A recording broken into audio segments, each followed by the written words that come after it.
Welcome to 5 Minute Mediumship, and in this video I just want to talk very briefly about our Clair senses.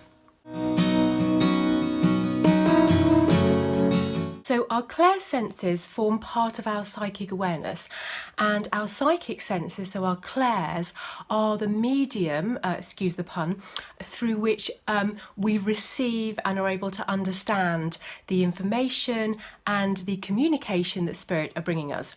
Now, most of us have a range of all of the Clair senses. Some are stronger than others, and some of them we can work to enhance and to build and to enable to become stronger. And Clair comes from the French word which means clear. So the most common Clair senses that we have, and the ones which we do use all of the time, are clairvoyance, which is clear seeing, clairaudience, which is clear hearing, Clair Sentience, which is clear sensing, and clear cognizance, which is clear knowing. Now, there'll also be senses related to smell and related to taste, but generally those four are the ones that we use all of the time.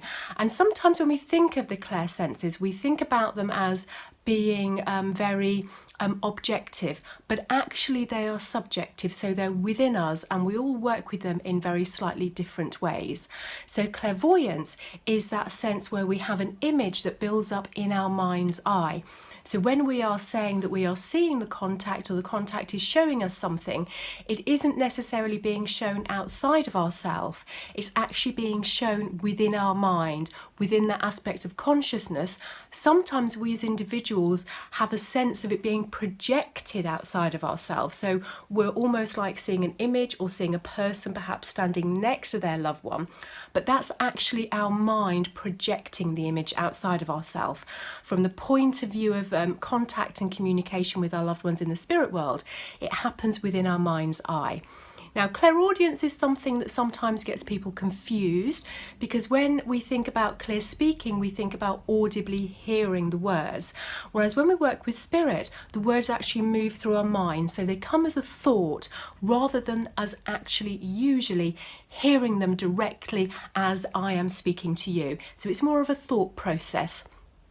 Clair Sentience, so clear sensing, is about sensing and being aware of the energy and sometimes the physicality of the person we're working with. So the way that we would, for instance, be aware of a spirit contact's personality is because we are sensing it. We are sensing their optimism, their enthusiasm, we're sensing their bubbliness, we're sensing their sadness or their unhappiness. So we sense it, and it moves through our psychic senses in that way.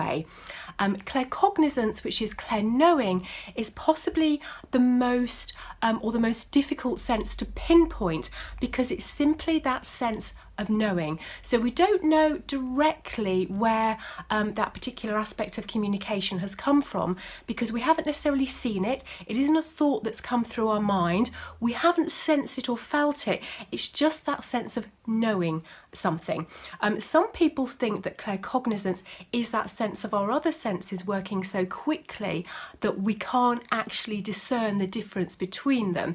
But realistically, I feel it as that sense of attunement to the spirit world that becomes so fine that we're able to just know the experience that they're having rather than receiving it in other ways. Now, for all of us, we will have different strengths. So for some of us, our clairvoyance might be stronger, our sense of clairaudience might be stronger, and we might not be quite so confident or quite so aware of our clair sensing ability. But we do actually have all four of them. And as we start to develop our work with spirit, some will start to come more to the fore than others, and working to enhance our range of all of our clair senses actually helps us to receive communication from that contact in the spirit world in the best way possible, in order to take forward and deliver what they're trying to say to their loved one. And as we move through this video series, what will happen is that we'll look at all of the Clairs individually within the video series, and we'll look at exercises that we can use to support strengthening and enhancing those particular areas that you feel you might not be quite as comfortable or as confident with.